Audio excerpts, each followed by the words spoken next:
Well, hello everyone, and welcome to the Trailblazer webinar, Digitally Innovating the Guest Experience.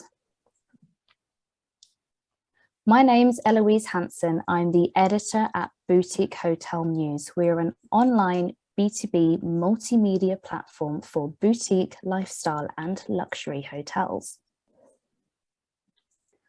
A quick overview of how this webinar is going to run today. After some introductions, we're going to spend around 45 minutes chatting with our Trailblazers today, followed by some questions at the end. So audience, those that are tuning in, if you do have any questions, please submit these using the Q&A function, and I will get round to these towards the end of our conversation today. And as a reminder, this webinar is being recorded and it's going to be sent out to all those that have registered within a couple of days' time.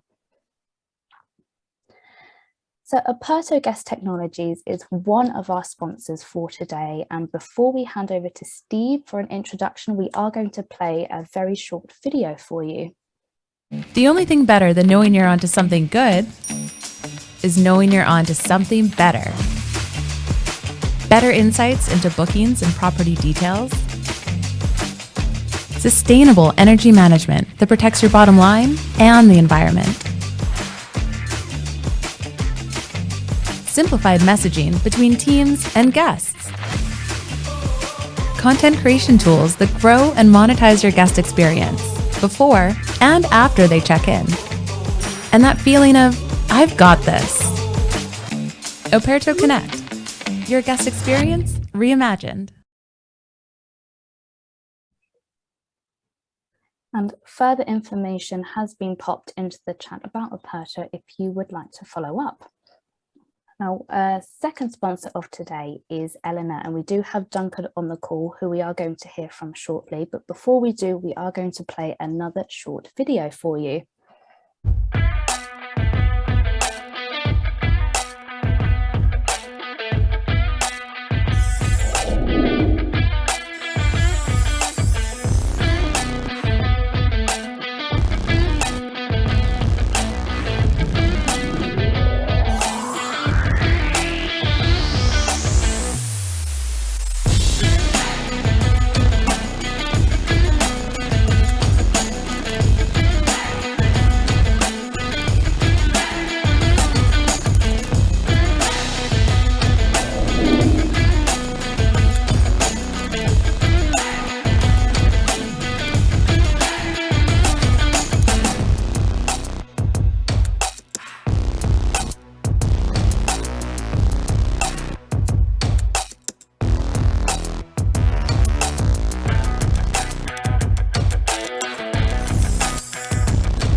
Thank you. And further information about Elina has also been popped into the chat. So let's meet our Trailblazers, and I am going to ask each to introduce themselves, and I'm going to move from left to right as per my PowerPoint screen, which means, Duncan, I'm going to hand over to you first, please.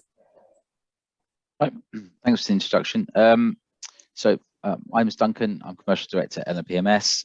We started off as a PMS company in 2008. We've really been growing the software since then, and we specialize now in helping hoteliers, service apartments, and also some rental businesses really get the most direct through their branding, through good technology, as well as improve their guest experience significantly. But the whole stack itself includes property management system, booking engine technology, payments technology, obviously websites, channel management, guest journey software, and things like guest and company login, as well as owner logins as well. And obviously we have over 50 integrations. So that's kind of us in a nutshell. Brilliant. Thank you, Duncan. And Nipun, can I hand over to you next, please? Absolutely. Thank you, Eloy. So, hi, my name is Nipun. I'm a Director Client Success with DigiValet. We at DigiValet are into guest-facing technology solutions. We started off back in 2008 as well, and have been working with different hotels across the world. And over the last few years, we've moved into some other verticals as well. So we now serve some healthcare services as well, and some senior living projects, as well as some mixed use commercial and real estate developments. So the idea is to bring our technology in front of the guests for them to be able to engage and use different services, right from the automation in the room to entertainment services, and also integrate with other softwares to allow bookings, etc. Yeah, thank you. Thanks, Nipun. And Marcus, can I come to you next, please?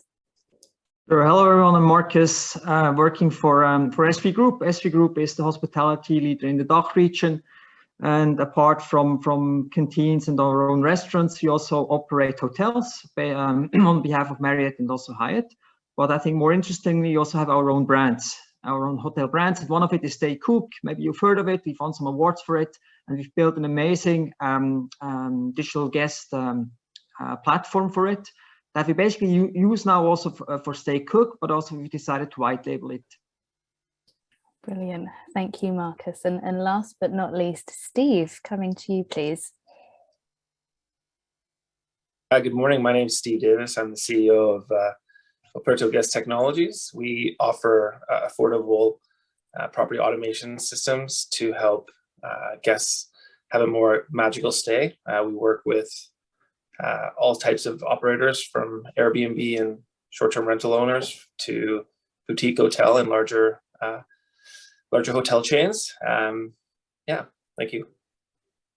Awesome. Thanks, Steve, and thanks all. So before we kickstart our conversation, I am just going to highlight some stories that I've published on Boutique Hotel News. And I think this first slide really gives an idea of how some tech developers are responding to changing demands. For example, we have Alice, which is an operational management platform, which has introduced a front of house solution, which the company says has been designed to help address the current staff shortages, but more to the point of capturing demand.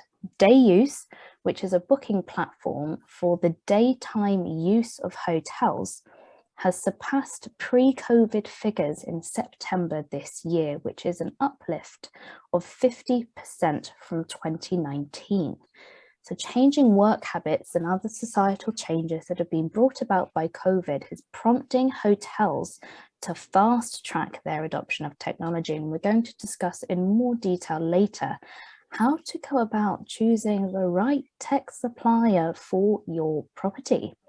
And on the next slide, I think this page really highlights the extent to which the guest experience is being reimagined through tech. So we have hotel brands like Public, which has launched its own bespoke app. We have third-party brands such as Body, which connects hotel guests with fitness and well-being activities in the local area.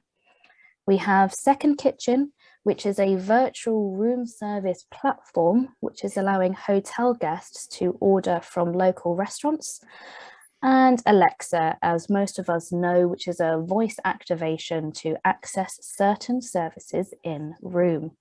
So with all this in mind, let's talk about digitally innovating the guest experience. And Steve, I'm kicking off with a question to yourself. How are you developing software to respond to the demands of hoteliers and their guests? I think we're in a very, very interesting time right now with the shifting consumer sentiment and shifting guest needs around COVID, and how technology sort of been accelerated through the last 24 months. We've taken the angle that everything really does now center around the guest experience and ensuring that the technologies that we're building are actually driving meaningful change in that conversation. Our feeling is that, you know, if you look at the guest journey from the moment that you book on an OTA, so booking.com or Expedia or whatever, all the way through to the moment that they check out, that journey is essentially, other than the booking part, we think that journey has a long way to go. So we're talking about pre-stay, in-stay, and then post-stay. And how do you actually make the guest flow through that in a way that they're going to not only enjoy themselves and potentially do a direct booking off the back of it, but then also help the property owner, property manager to run their operations most efficiently. So whether that's through IoT, whether that's through software that drives the guest experience, we're looking at sort of as a holistic solution versus just point solutions, which I think is what we have right now is quite a fragmented market. Mm-hmm. And I want to pick up on your point there around the guest journey and looking at the sort of the pre, the in-stay and the post-stay. And I want to follow up with the question to ask, where is the greatest potential for innovation here? Is it in the pre-stay, or is it in whilst you're on the property, or is it post-stay? And why do you think that is? I think post-stay is more in the realm of CRM and how do you interact with the guests kind of once they've left.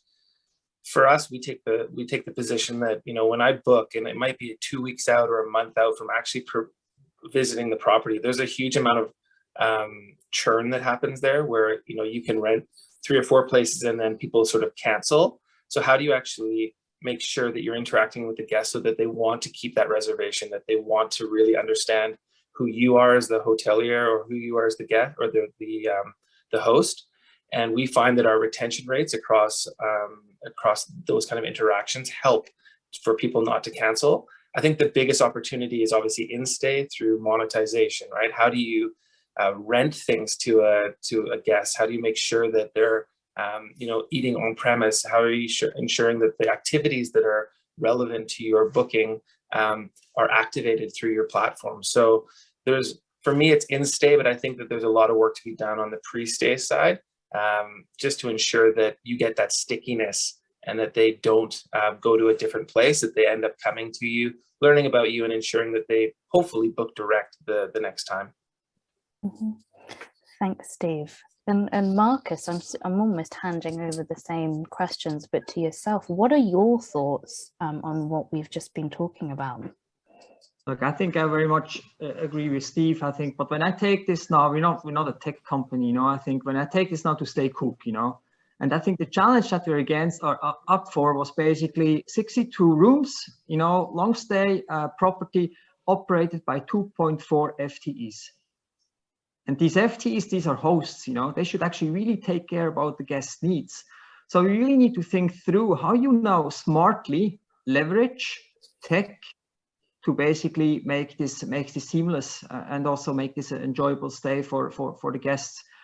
And I think we've done this basically in 3 steps, you know, just how do we actually get there? I think obviously we realized pretty quickly we cannot do this on our own. We cannot do this with legacy hospitality tech. So we actually partnered with smart companies, you know, who are basically provide that type of seamlessness, not only out of the hospitality space. That was important to us, especially when it comes to customer service. On top of that, we not only looked at the guest side of things, looking at the employee side of things is even as much as important, because all of a sudden you're a 24/7 business model. It's digital. Someone waits in front of the door at 2 o'clock at night. So you need to provide the guest with the service right at that point in time. And then maybe a second point to make, I think you really need to be in control of your process and your data. You know, I think Steve mentioned that before. You know, you have like a very heterogeneous setup, lots of cool startups out there, but you need to be in control. You need to know beforehand of your guest that if something goes wrong, you know, I think that really you need to put yourself into control of that. And the way we've done it, we've built our own platform where we actually plug these startups. And then the third step that we actually did is we looked at the landscape and then slowly but surely started replacing some of the startups with our own development. You know, for example, for the guest-facing side of things, that we basically now have our own solution. And I think the solution is as good as basically that we're not only using it for Stay Cook, we're actually now offering it to other hotels as well. But that's sort of in a very brief, in a nutshell, you know, what we have done at Stay Cook. Could you elaborate a bit deeper in terms of how did the vision with Stay Cook begin and maybe change and evolve based on the company's needs? Did the original concept have you steered right away from that initial idea, or has it just naturally evolved in response to the last 18 months? To be very honest, you know, to basically to see, you know, and I think now talking on the tech side of things, you know, that's probably looking down the last 1.5 years, you know, where we basically didn't have in mind that strategy for a white label concept. We didn't have that. I think what we really quickly realized is that it's not enough just to picking 5 or 6 startups, that they actually run your business critical processes. I think we realized very quickly that this needs to be actually come together in a platform that allows you to steer and to govern the entire bit, you know. I think, and then over time, I think you actually then see, you know, what can we do by ourselves, and where do we actually have out there solutions that are fully, you know, that we never going to do that. We don't have the time to do this, you know. So it was really much, you know, not a plan that you made up for now the last 2.5 years. I think it was an evolving process, but a fast one. Mm-hmm. Yes, no doubt. I can see Nipun nodding his head along there in agreement to what you've been saying. And so let's turn to then look at the tech stack, right? And maybe what we need in that. And I'd like to move on to bring Duncan into the conversation here. So what do you think is needed in a hotelier's tech stack then to deliver that strong customer experience strategy? Well, it's quite an expansive topic, but I break it down into different areas. So it's already been mentioned about direct bookings. So you have to then think about what the guest experience is around the direct reservation. So for example, at Elina, the boutique hotels that we work with, quite a lot of them will take table reservations as well. And so that means then they're able to take a reservation for the room and a table and book add-ons or extras at the same time.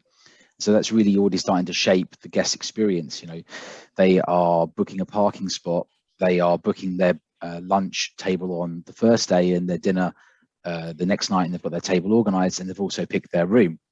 I think thinking about their booking needs, packages, for example, I mean, there's lots of different ways of booking, but if you're going to distinguish yourself between the OTAs and how you market yourself direct, you need technology that's going to be able to give you the option to get guests to book what you're selling, right? What you're marketing to them. You know, that can be, it tends to be a bit more personalized, you know, so you need technology that can represent that for you. I've just put down like some things that we experienced during the pandemic as well on direct bookings. So for example, we went from having 0 demand to like more demand than people could cope with. And so hotels were getting a lot of phone calls and emails from people asking if they're available because they're desperate to get away. And so we made changes to Elina, for example, where a hotel which has, you know, 15, 20, 30 rooms, then the guests can see if they've got any availability real-time period on any days that they're looking at, as opposed to the opposite, which is search to see what's available and then recycle. So that way someone's just hitting the website and they know, okay, I can't do that weekend, but I could do the weekend after. And that's different for boutique hotels because generally speaking, your rooms are kind of a bit unique or individual, and people, you want to present that. So it was allowing that flexibility of still allowing them to market the individual unique rooms, large pictures, etc. But also when they're really busy, give guests an easy tool to just check which weekend or which Thursday to Monday they can do immediately. So they're not getting the inbound questions or emails. So little things like that have been adjusted. I heard, you know, we launched online check-in, which is really managing pre-arrival up to the point of checking and then getting the guests to check in themselves. But I think that comes in hand with communications. So I heard Marcus mention data earlier, and I think where a lot of the time these systems or software can be good, but not quite make it the extra step, is to actually be representative of your hotel processes and the data that you track or keep on guests, or that you want guests to fill in themselves. So for example, you know, you can add custom fields in, and I think being able to track anything in a string format, i.e. anything that you want to write down, or an options format, you know, gold, silver, bronze, 1, 2, 3, green, red, blue, whatever you want to put in, or yes, no, simply, do you want an extra pillow? Yes, no. What type of extra pillow do you want? Soft, medium, or hard? You know, these types of things, and then getting the guest to self-service, and then having that information drop into an arrivals list, so you know, and your housekeeping team know what to do. That's where you start to personalize people's stay without having to spend the time engaging with them. And I think another thing that strikes me is the way a boutique hotel would use something like a pre-arrival tool, where they don't tend in the UK to want to collect pictures of people's faces. We do it. You know, like a strict service apartment business will say, we must have this, we're not meeting them, this is just huge risk, we must have this, we must have their identification at all times and their e-signature, we must check they all exactly match. Whereas, you know, hoteliers don't want to lose that friendliness. So what we're really seeing with hotelier adoption is just collecting a signature on arrival, but digitally on a tablet rather than on a piece of paper, which modernizes their business and means that they don't have to remember to file that piece of paper somewhere, and then it's saved. And if anyone asks for it, they can go back and have a look at it. Collecting the card details ahead, or collecting payment ahead. I think, so I would break it down into direct bookings, guest communications, so excellent, you know, email or SMS or WhatsApp, whatever kind of you're choosing to use. Some people use Facebook Messenger. I guess you've got Viber, Kakao Talk. So it's a wide thing, but the pre-arrival and the post-departure, the in-stay, which is still an underutilized, is still, I think it's the area that has the biggest growth for the tech companies and for the industry. And it depends on the type of business you are. But then, of course, payments and door access. I think door access itself as well, you'll hear a lot of success stories around door access, but the reality pan-industry is that door access is changing a lot, and people are still trying to get on top of the right type of door access for their property. There's loads of really cool solutions, and then you want that door access to be integrated with what you're using so that you don't have that manual process to use again. So I think they're the main areas. Yeah. Mm-hmm. And so again, I'm coming or I'm about to ask quite a large question to yourself, Duncan. You've kind of highlighted what is needed under 4 umbrellas, so to speak, but how then do you evaluate the right technology partner for your business or for your hotel?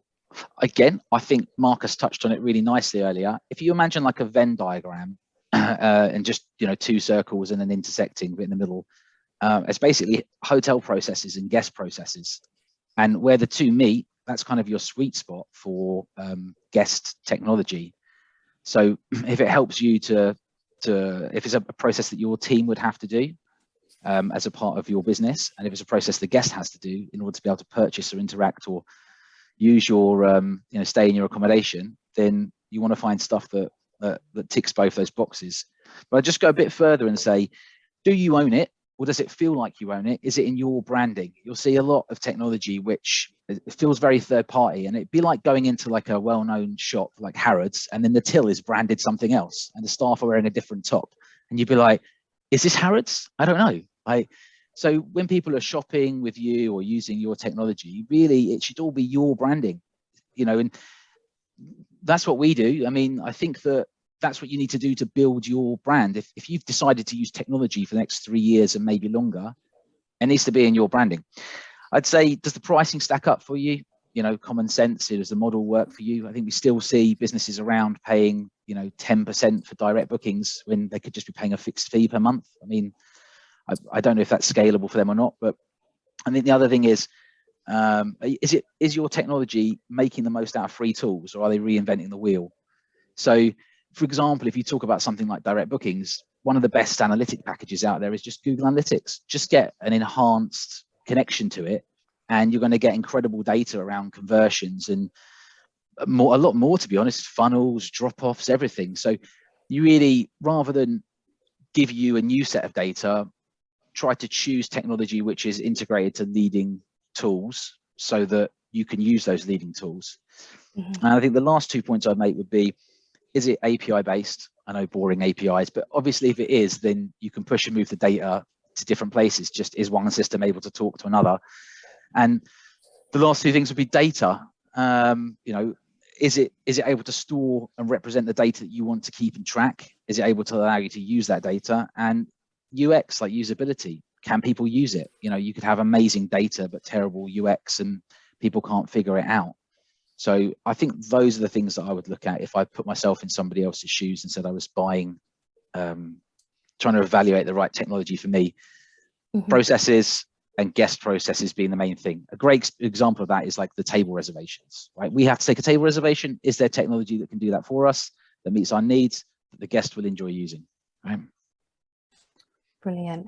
Thank you, Duncan. And I want to move the conversation on to look at the luxury hotel space. Luxury has traditionally or historically been very high touch, maybe low tech.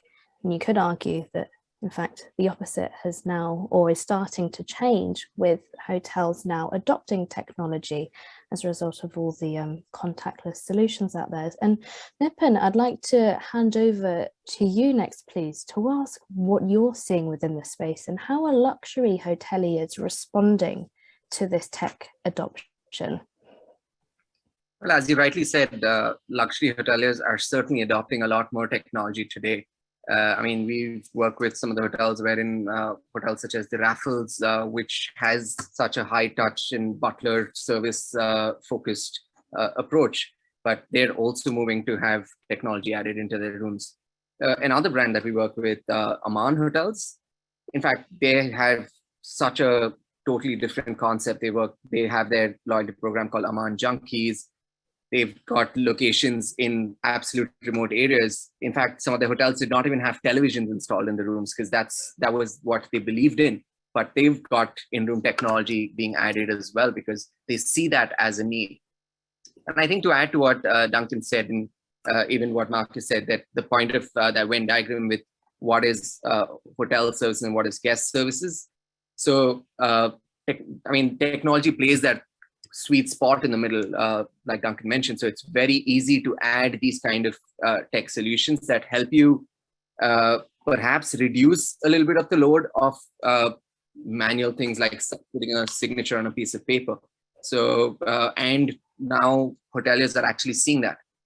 In fact, in one of the hotels that we work with, the general manager of the hotel was initially very hesitant to have a lot of entertainment features added in their rooms. He believed that they are on a beautiful island and guests are coming, they're not coming here to watch the television. But with data, you're actually now able to show them that, guests that are spending time in their rooms are almost spending 3 to 3.5 hours per day watching the screen, with even a breakdown of what they're watching. They're watching Netflix, so they're spending their time on a television channel. So the hotel can then budget and decide where they want to put their money. Do they want to put money on getting more premium television channels, or do they want to spend their money on getting better internet bandwidth? So all of that really comes together, and luxury hoteliers are certainly more open and really focusing on getting technology installed. That leads quite nicely onto my next question. And I know it was touched on earlier around the opportunities here to monetize the guest experience through technology. And I suppose if you had that data or that customer data to understand customer profiles and exactly what it is they're seeking, what they're watching, perhaps it could direct you to, relocate your money to improve elsewhere. So whilst I'm with you, Nipun, where do you see the opportunities here to monetize that guest experience? So there are certainly opportunities all around the journey. We look at it as a holistic journey, and you can really cover it just requires some amount of out-of-the-box thinking. So hoteliers that are able to put that retail mindset and are able to decide and find even smaller areas that are that they can monetize. We are seeing some great examples and some great ideas come in. For example, movies, right? So there was a point of time where when hotels traditionally used to sell movies, but today not a single guest would like to pay for a movie. You'd rather watch something or your own content. So hoteliers took it a step further and started providing complimentary popcorn in the room while you're watching content in the room.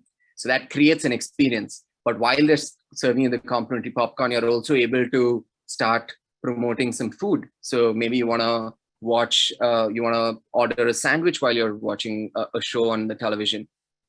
Another hotel went ahead and added even spa treatments, like imagine getting a pedicure or getting a face mask. So while you're watching content on the television, you're in the comfort of your own room. So you can either get a pedicure done or you can have a face mask. So it's things like that that really require some amount of out-of-the-box thinking to be able to add it. And also it depends on the situation. So of course, with the pandemic, hotels have seen that there has been an increase in in-room dining. So if they've been able to focus their energies to that versus the restaurants, we've seen hotels do as much as about $180,000 of revenue through in-room dining in a month, which is huge. So, I think that's some of the examples. But then it's at different forms of the times of the journey as well. So it also comes down to empowering the hotel team. So earlier they didn't have tools to get these, let's say, last minute promotions or offers or deals in front of the user, or rather the guest staying in a hotel room. So providing tools by which you can just decide that, okay, I have 5 portions of steak that are available right now for me to sell. So send it out as a notification out to my guests, which is actionable, which comes with a clear call to action. So I'm able to directly order that steak. And the moment those 5 portions are sold, the messages are removed from the remaining who haven't even seen it. So being able to use those kind of tools to actually create more revenue is what's really important for the luxury hoteliers of today. Duncan, I can see your hand is up. We're going to bring you in here if that's okay. I actually did that by accident. I think Nipun's doing a great job. Sorry. Although a bit of a giggle, sorry. Not to worry. Whilst I'm with you then, Nipun, we've had someone write in asking, do you have any more examples where luxury hotels are investing and utilizing technology more? So from your experiences, from your conversations, do you have any other examples where specifically around the technology part, rather than opportunities to upsell maybe or cross-sell packages and experiences? Absolutely. I mean, that list just goes on and on. So the more hoteliers that we interact with, we keep getting different ideas, and then it's about really helping them with solutions around that. So there are hoteliers that are really creating a refined wine list. So now just to be able to present that wine list, of course, you could either have a sommelier, but then a sommelier can't run around multiple food and beverage outlets. So you use technology to present those wines in a certain way, which then even allows a user to make a selection a lot easier. Of course, you have the sommelier on call, but then you can pass these tablets around the different tables for guests to be able to review a wine list with different labels, make a selection. And I mean, a lot of the examples I've spoken about are perhaps in-stay and on property, but some of these even can be done prior to arrival. So it was mentioned about how you can start interacting with the guests prior to them arriving. Duncan spoke about that example of the soft pillow and picking up items in text, but it's things like that where you can even start adding amenities that you want to sell in and have. I mean, if there's an occasion that someone's celebrating, so they're able to come in and have that added. So there are lots of these kind of examples that we can certainly keep talking about. I will highlight here that we've popped all our speaker LinkedIn profiles into the chat, and I do encourage our audience to connect and follow on the conversation and ask those questions that we don't get round to today. So Steve, I'm coming back to yourself here because I know I touched on earlier around the labour shortage. And I believe when we last sat down, I think it was a podcast that we recorded, you talked about repurposing the reception and where you see your vision or that evolving. So with that in mind, or that's, I guess, what inspired my next question, in what ways can technology help with the current labour shortage? Yeah, I think that the the current climate, none of us were really expecting that this would be sort of a knock-on effect.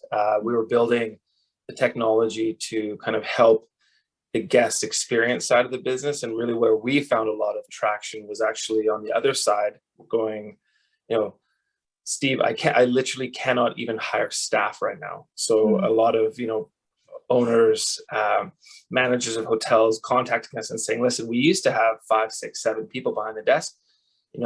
3 of them quit, 2 of them went on, on leave, and now we can't even fill those roles. So the few roles that were actually still filled, what we found was that the technology can actually help you repurpose and to reallocate those resources. So instead of having 5 or 6 people behind the front desk, you could have a greeter in the lobby. You could have 1 extra person helping literally to take the bags out of the Uber and help them take them to the guest's room.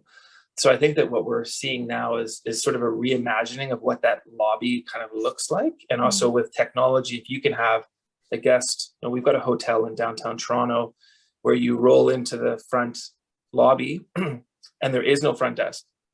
You literally sit down, it's a bar, and you check in. And they know, if you've come there before, they know what drink you want. They know that they can send a bottle of champagne to your room because you're a champagne drinker. So we start to gather that data, and we can really start to ensure that from the moment that they walk in, it is a magical experience. And I think really we're only seeing the tip of the iceberg right now. It's going to get more and more seamless. It's going to get more and more guest centric, and the reimagining of the front desk is the first logical place for that to happen. But we're going to start to see other pieces of the hotel start to follow suit. And we had a question come in earlier around guest messaging, and what would you recommend to use for guest messages? I know Operto has just launched Operto Connect, which is all around connecting the property manager, and we would talk through that triangle, didn't so from your experience or your advice, what would you recommend for guest messaging? And examples they've put in WhatsApp, Messenger, and why? Yeah, I think most of the platforms that are out there give you that choice. It really depends on if you've got unified inbox. It depends on what the different pieces that you are using to message the guest. We have that built in, and you can use any number of different platforms. For us, the main thing is, it's not about technology for technology's sake. A lot of us are here, we're sort of banging on about all the cool things that our platforms do. And for us, it's, the guest messaging is important, but really, I think what people need to ask themselves is, what is the type of experience that I ultimately want to provide for my guest? And then back it out, and then figure out, okay, what are the pieces that I can actually put in to not only ensure that we deliver that experience, but that it's done in the most kind of cost-effective way. So I know that right now, one of the biggest issues out there is that there's huge fragmentation. I mean, if you go on the Google right now and type in guest experience app, I mean, you're probably going to get 50 results. It's about finding the platform that has all these bells and whistles that you're looking for, but that can actually tie it all together. And that's really what we've tried to do over the last couple of years, is understand what are the different pieces, channel management, and all the interesting tools out there, and having a one central sort of operating system that can actually coalesce all these fragmented solutions and provide a well thought through kind of, here it is in a box, and work that way. So guest messaging, it's a cool tool. There's so many different ways of getting that contact with your guest. But again, it's not about all the bells and whistles. It's about what kind of experience you want to deliver. And that's where we always push the people we work with. Mm-hmm. And we had another question come in from Carl Mitchell earlier when you were first talking, Steve. You mentioned the holistic journey. And I'm going to paraphrase this question slightly, in that most hotels consider only the guest room journey. So the question is, how do we start to absorb that holistic guest journey? But from a hotelier's point of view, what would be your advice? What would be their first step to thinking outside of just the rooms to deliver that more rounded experience? Yeah, so I mean, again, sort of going back to our mantra at Operto is about, how do you create the ecosystem of excellence? About 6 months ago, we actually bought a company that does housekeeping, maintenance, and ancillary service provider organization, so that we could tie in the whole back end experience, which, if you're lying by the pool and you can see, because we also control IoT through Operto, is you can actually be notified when the house cleaner enters your room, and so that you can message the house cleaner, say, hey, while you're in my room, because I know you are, because we control the door locks and and all the sensors. So, can you leave me an extra shampoo? Can you leave me a couple extra towels? And, you can send them a tip. So you can really start to tie back of house solutions in with front of house solutions. It's not again about the point solutions. It's about like, how do you bring that guest experience to a really magical place, but at the same time, what you're actually doing is driving a huge amount of operational efficiency for the owner operator, for the general manager, for all the staff, because let's be honest, it's quite an extensive ecosystem that kind of has to work in lockstep, especially in a boutique hotel scenario. So yeah, it's we like to take that all-in-one kind of guest experience mixed with the back end and provide that kind of service to our customers. Eloise, maybe if I can add to that, I think that is exactly, what I mentioned about not only the guest journey, but it's the employee journey, which is as important, And I think what we did is not only created a really great, guest experience, we've created a one-stop shop for the employees. Today you need to work with 15, 16 applications. It takes you 2 months to learn this. Given the situation we have, no one has the employees, no one has the time. Yeah. And I think what you can do with tech, and tech is not everything, but we can simplify massively. Today, we basically, in order to actually someone to actually operate that one-stop shop for us, you don't have to actually fiddle with 15 systems. You actually learn it probably in 2 to 3 days. 2 to 3 days. Compare this to basically an old legacy hospitality, and that's a huge advantage, And that helps you actually find the staff quicker, get them trained, and then they have a total different view of actually interacting with your guests. So I think it's very, very important that you actually get this one right as well. Yeah, we always say at Operto, it's like the less technology you ultimately end up using is the better solution, right? So less is more. It's not about having everything. It's not about getting the whole meal deal in there. It's about picking those point solutions and tying them up and ensuring that is what's driving your guest experience. Thank you. And I'd like to, I know we were just hearing from Marcus, we've had a question come in, and whilst we're here, I thought I'd ask it right away. Does Stay Cook's approach to digital experience as an owner operator differ to that of the other branded hotels that you own, for example, the Renaissance Hotel? And if so, what are the key learnings? A very, very good question. And often asked, and I think there's two big differences, Renaissance or also the Marriott hotels that we operate. There you're almost like given the technology that you have to use. It's given by Marriott or by Hyatt. And I think they have their own path, they have their own way to do it, And yes, it does differ, and I think we obviously then with Stay Cook, I think we had basically a blank sheet of paper, how to do it, And yes, we've done things different. I don't say one is better than the other, I think it also probably different segments, but it definitely differs, Mm-hmm. And whilst I'm with you, Marcus, what role do you think AI will play in the future of hotel operations? Yeah, AI, I think it's a very broad topic, also a lot of hype in there, but I think we've touched on it already, Nipun touched on it, Duncan touched on it as well. I think I can give you a very practical example. When we talk about the pillow, when you talk about the beer, or, guests actually coming back and you actually want to welcome them. I think it all starts building a guest profile. And it sounds so basic. It sounds so, so easy. And I'm basically coming from the credit card industry. I know what data is, how you actually can deal with data.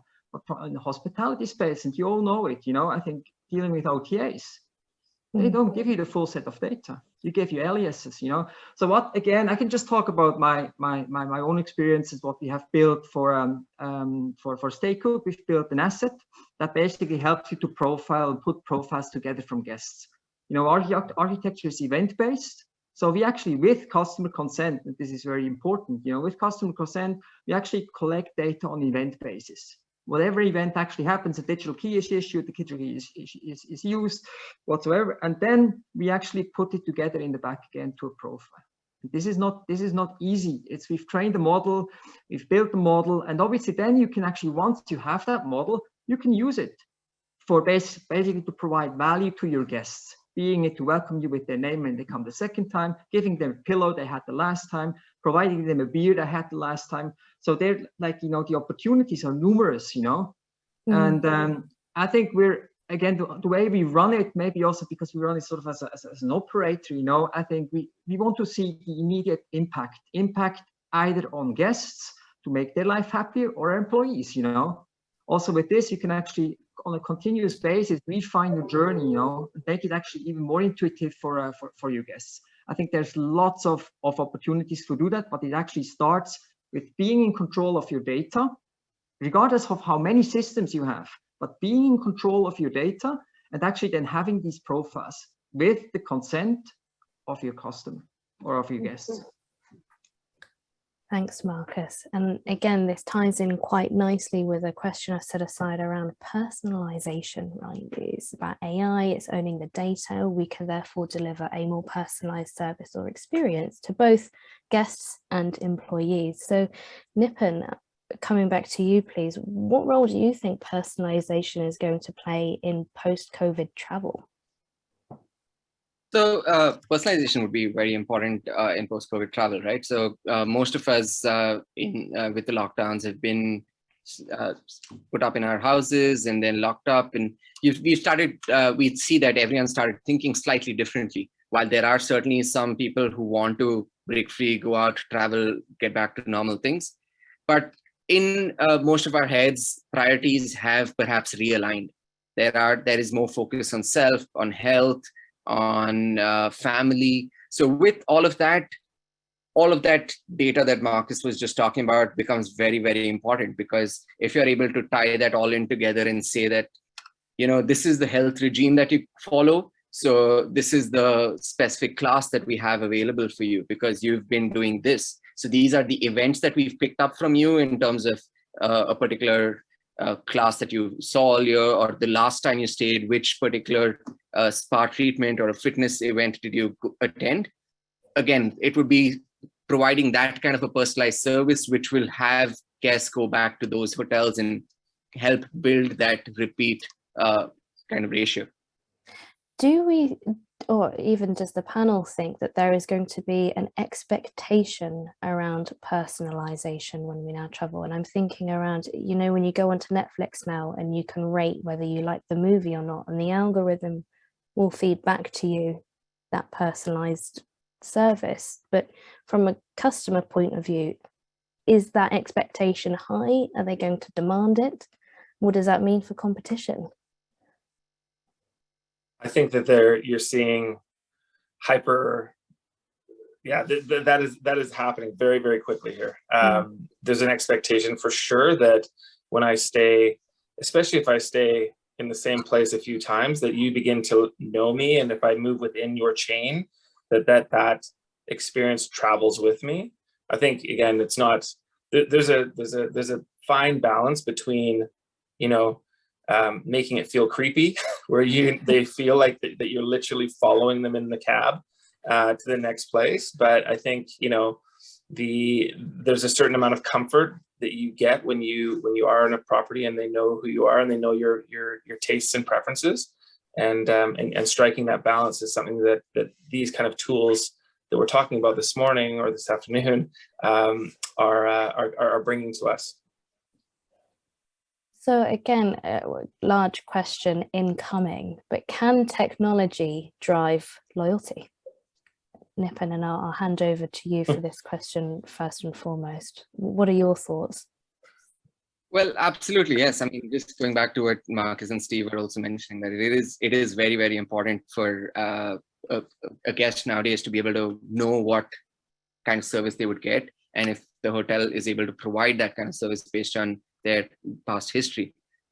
Of course, keeping that fine line of it getting creepy, but still, apart from that, to be able to really provide that kind of service, whether it is something as simple as just which side of the bed you sleep on when you go to the hotel. So if the room is set up in that way, so something as small as that, or even your dietary preferences. So these are things that certainly will help anyone choose a hotel, and especially millennials, such as myself as well. I would choose a hotel based on the kind of technology and the kind of service that they would be able to provide. Mm-hmm.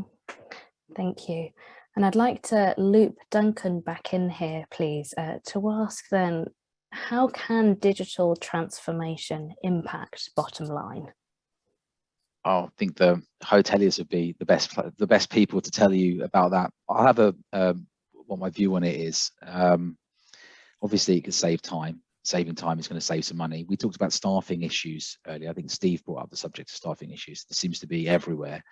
So, anything which can reduce manual processes and make it easier to train new staff has to be a win, right? In 2021, 2022.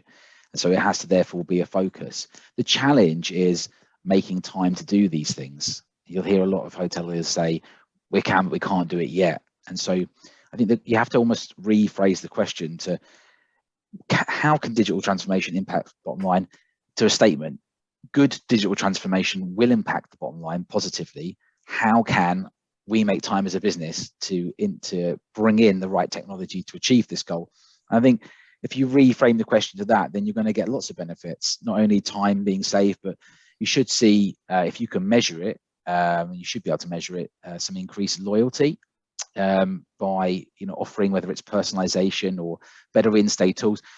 Does someone book with booking.com on the app, which is super easy, or Expedia, or do they book with you directly? And that's something which, if you're offering good pre-stay, post-stay, in-stay tech to help people on their mobile, I think they're more likely to book directly and more likely to go and stay. It's just simply acknowledging that your bottom line is not just the accommodation anymore, it's the overall experience, but the weighting is still towards the accommodation and the service, right? And that's sort of changing a bit. And I think also there's other positives, like it was mentioned about these sort of anonymous bookings. Get the right tech and you'll know what people's email addresses are, and then you create the profile and you start to own the relationship, and you can earn monetary value on that profile and the level of information that you have. I think the last thing that often isn't discussed, which is cash flow, right? Get your collections in, get your best guest bills, but get your guest bills paid ahead, or at least in a timely way, and reduce time chasing or having discussions about it. And a really simple example of that would be give guests their bill. If you charge them on departure, this is if rather than in advance, give best guests their bill to their mobile the day before they check out, so they can have a look, to cut down on time and field questions prior to people turning up, if they're turning up at a desk. But if they're just paying, they're paying, right? So on their mobile again. I think all of those topics will help to either generate revenue or reduce cost. But you have to change the question towards how do you make time? How do you manage to source, choose, and bring in the right technology into your business? I'm going to open this up again to the panel. Questions comes in around how do you prevent fraud and chargebacks to your hotel? Are there particular owners or particular systems, out there that owners can adopt? Do we know of any? Can we share?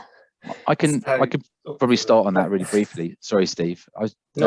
Just because I think one of the reasons that that you'll see technology like online check-in from Elina is we're all talking about the guest experience, but the reality is it has to tick certain processes for the operator, and you reduce your chance of chargebacks and fraud significantly if you're able to provide, which is Steve is going to say the same thing, I'm sure. Can you provide a picture of the person that they took? Can you provide a picture of their identity? Can you provide a signature that matches the other two? And does that check out with their card information? And if you can provide those things, you're seriously reducing fraud. Or what you're doing is you're bringing fraud down to people that are so good at it, they're going to beat you anyway, right? Because if people have stolen someone's identity, what can you do? That's not your job, right? But if someone hasn't had this identity stolen, which is the majority of kind of fraud, which is just chances really, and you have to have systems in place to be able to weed those out before they become a problem. Sorry, Steve, that was what I was going to say. Yeah, I echo that sentiment. I mean, for us, we tried to take care of all of that stuff before the guest even arrives on property. So assuming that you're going to get the tech-enabled traveler who comes in off the Uber and walks straight through the front lobby and goes to the elevator and puts their phone over the wall reader, and it takes them to the floor that they're allowed to go to, and then go into their room. So that pre-stay fraud detection piece, I mean, for us, we've built it directly into our platform so that you can start to do that days, weeks, or months even before they arrive on prem. And then it also allows you to sort of dial up and also dial down the level of fraud detection that you want. Do you want to do the basic credit card check? Do you actually want to check Interpol and some of the international crime and terrorist lists? I mean, we can do that as well. So it really depends on what are your unique needs as a hotel. Maybe you're a smaller operator or a bigger operator, and you can that sort of side of the business can be really tailored and made sort of bespoke for what your unique needs are for your property. And if you are experiencing unusual amounts of fraud and being ripped off.